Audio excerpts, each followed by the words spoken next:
Alright, you saw the title, you know we're here for timeline theorizing again. Now, I know I made a video sort of like this not very long ago, but I released that video like 3 days after we got the first trailer for Echoes of Wisdom. Since then, there's been more time to look more closely at that trailer's content and to contemplate what it means. And after a few weeks, I am more convinced than ever that Echoes of Wisdom will be a Twilight Princess sequel.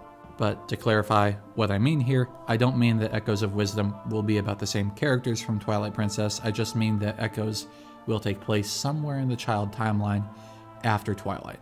Echoes could be set just a couple of generations after Twilight Princess, or it could be several hundred years later. I don't even want to say whether Echoes will be before or after Four Swords Adventures, which is the following and final game in the child timeline after Twilight Princess. But I do think that Echoes will take place somewhere in that 1000-ish year period. Alright, let's get to why. In the trailer, we are greeted early on with this wide view of the new Hyrule, and we can see from here that there is a town beneath Hyrule Castle. A shot from gameplay samples shows this fountain which matches the one seen in Twilight Princess, which confirms that this is in fact Castletown. Now, Castletown first appears chronologically in the Minish Cap, then in Ocarina of Time, and then afterwards it persists in the child timeline as it appears later in Twilight Princess. However, in the other two split timelines, Castletown is apparently destroyed, as it appears in none of the games from the Downfall timeline, and it doesn't appear in the adult timeline until it is rebuilt in New Hyrule.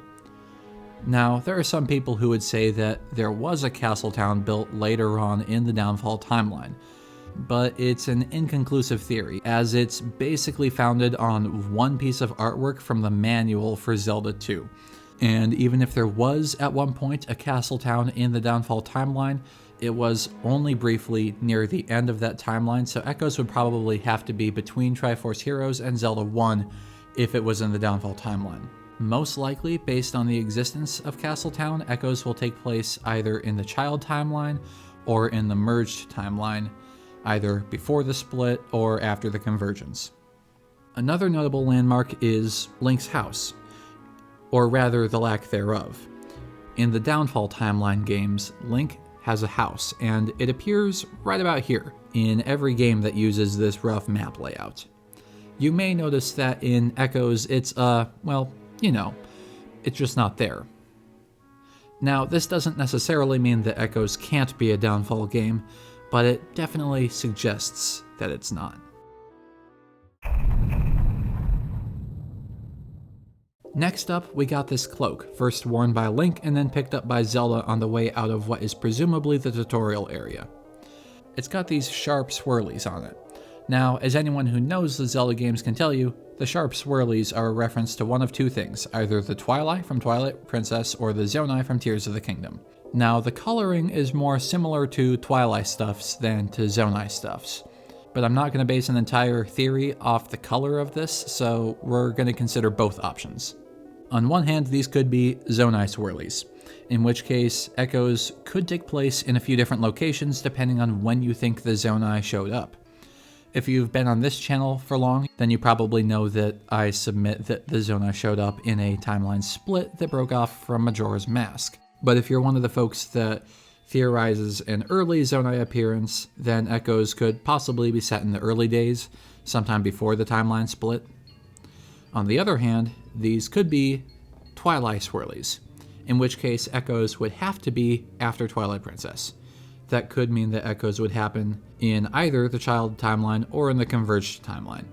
You could argue that there could be Twilight designs on anything occurring after the Interloper War, but evidence for that is sketchy at best. We hardly know anything about the Interlopers, least of all their aesthetic appearance.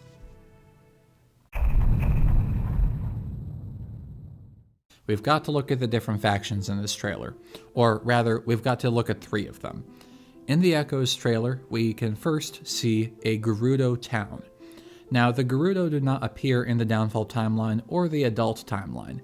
They appear in Ocarina of Time, and in Breath, and in Tears, so they are present both pre-timeline split and in the post-convergence games, or maybe you call those alternate timeline games if you're boring and hate fun. But the only split timeline where we can find the Gerudo in is the child timeline.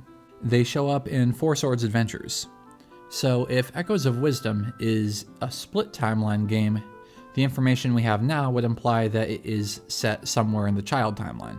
Two other factions that we can see in this trailer are the River Zora and the Sea Zora. Now, the River Zora appear at least briefly in every timeline. They're quite prominent in the Downfall timeline, but they also show up in Four Swords Adventures and briefly in Phantom Hourglass. So the River Zora's presence doesn't say much, but the Sea Zora aren't in all the timelines. They are notably missing from the Downfall timeline, which is another strike against the currently most common theorized placement for Echoes. The majority of the enemies we see in the trailer for Echoes of Wisdom are found all over the Zelda series. However, mixed into these are a few more elusive enemies that are not found everywhere in the timeline. The first rare enemy seen in the trailer is the Skulltula.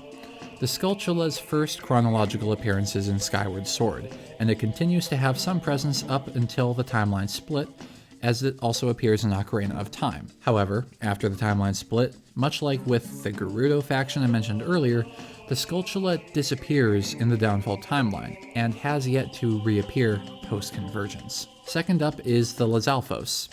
I think I'm pronouncing that right. It's weird for me to think that Lizalfos are a rarer enemy in the series, since there's a lot of them in the post-convergence games. But, much like Skulltulas, Lizalfos becomes scarce after the timeline split. In fact, Lizalfos do not appear in the Downfall timeline or in the Adult timeline. Once again, this points towards Echoes being a child timeline game. And for our third enemy, we've got the Bombfish, which is this little bugger. And up until now, this guy has been exclusive to Twilight Princess specifically. Need I say more? Now you might say, Barbecue, aren't there some enemies that are exclusive to the Downfall timeline as well? Yeah, there is. The lynels are only in the Downfall timeline and post-convergence, and I don't see any lynels in this trailer. Doesn't mean there aren't lynels in this world, but I mean, I'm guessing we're not going to see them at all, based on this theory. Now, enemy types obviously aren't much of proof in and of themselves. After all, Tears of the Kingdom added a stingy handful of old enemies into the post-convergence era, and it's not like that breaks lore or anything. But enemy types can certainly be used as supporting evidence on top of everything else we've talked about, just not the main proof. Anyways, conclusion. Echoes of Wisdom will take place after Twilight Princess. Probably. There are details from the trailer that conflict with most of the other timeline placements, and aesthetic details like what is quite possibly a Twilight reference would imply the game taking place after Twilight Princess, later in the child timeline. Anyways, endings are hard and I'm tired and lazy, so I'm not writing an outro. Bye!